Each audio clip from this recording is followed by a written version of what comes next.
What's up, guys? In this video I'm going to show you the way I like to look for the best locations for striper, and what to look for in the locations for the striper, and help you guys get on more striper.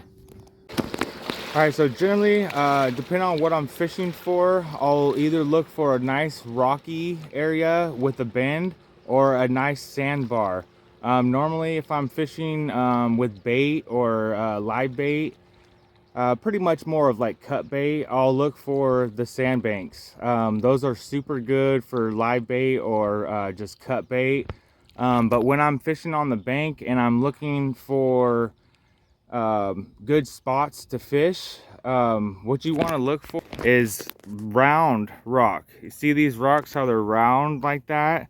Not those square man-made rocks. These are natural river rocks. So you want to look for those. And normally what's on the bank up here, it's down in the water. That's what it looks like down in the water. It's pretty close to the same as from the bank right here down to the water right here.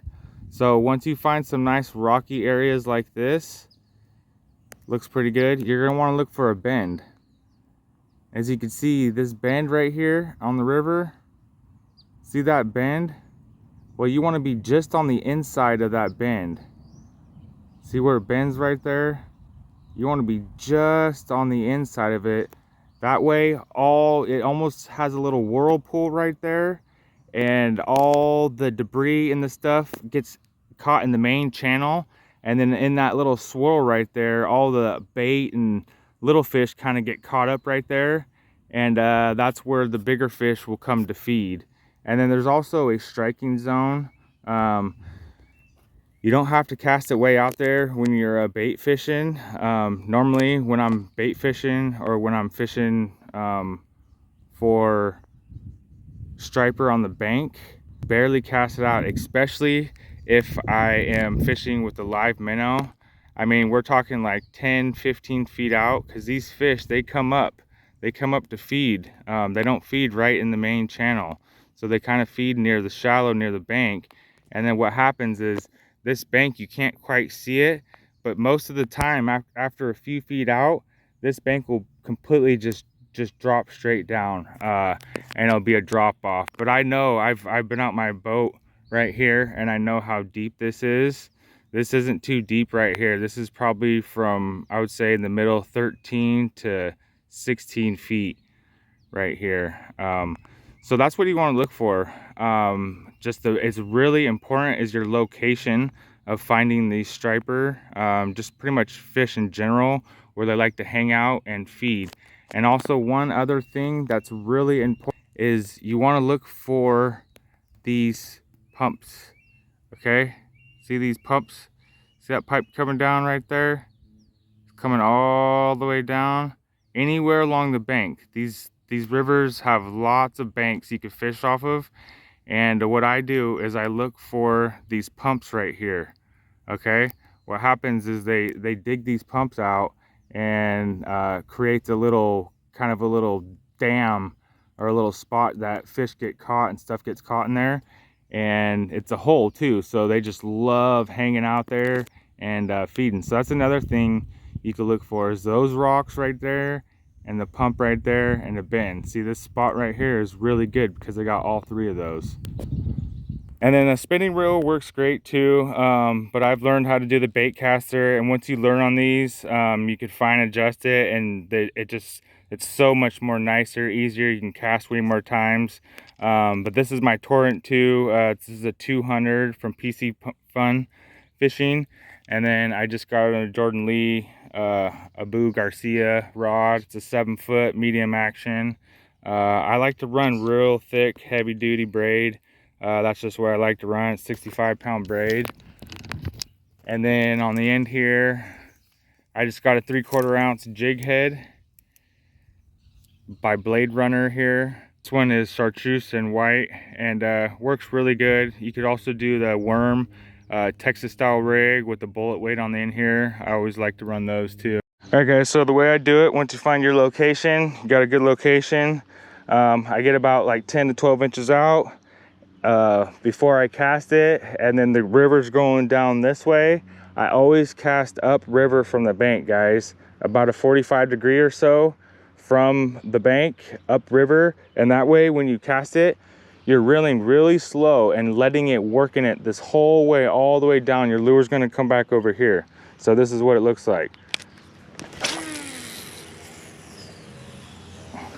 Okay, see right there, just landed. Now I'm just taking the slack out. That's all I'm doing right here. That's why I'm reeling it fast. I'm just taking the slack out. You never wanna have slack in your line. And I'm just keeping the slack out of my line. That's all I'm doing. I'm just trying to keep the slack out of my line. So depending on the current, you might be reeling a little bit faster, you might be reeling a little bit slower. But see, it's just following the current, and I'm just reeling real slow. There's no slack in my line here. And then I'm kind of feeling the bottom a little bit, and that's perfect. Keep your tip about waist high. You don't want to bring your tip way up here because that's going to bring your lure way up. Sometimes when it's way out there, I point it downward, and then when it's coming in, I'll kind of pull it up a little bit, but never too high above your waist unless you're kind of popping it off of something. Try this again, about a 45. Let it sink a little bit for a few seconds. Just kind of real slow, take that slack out. I'm just taking it real easy, letting the current do all the work for me. And no problem, and you're covering a lot more ground than just casting it straight out. See, that thing's just working all along. What you're trying to do is just get it right in front of these stripers' face.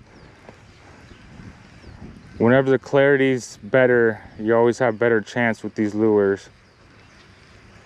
But whenever the water's a little muddy, I always recommend putting some Procure or some kind of scent on there, and that helps out tremendously.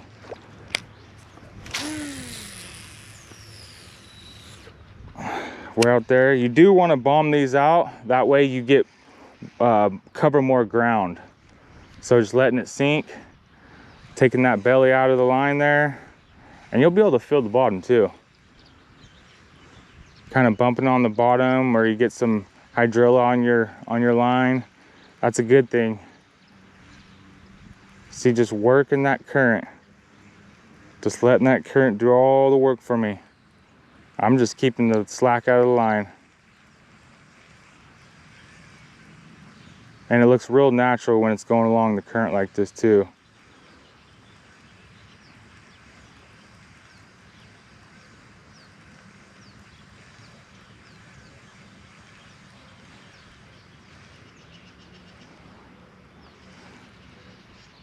Alright guys, that's how I like to fish with swim baits or Texas style worm. This is why I use the worm. Whoa, shit. Almost pulled my pole out of my hand.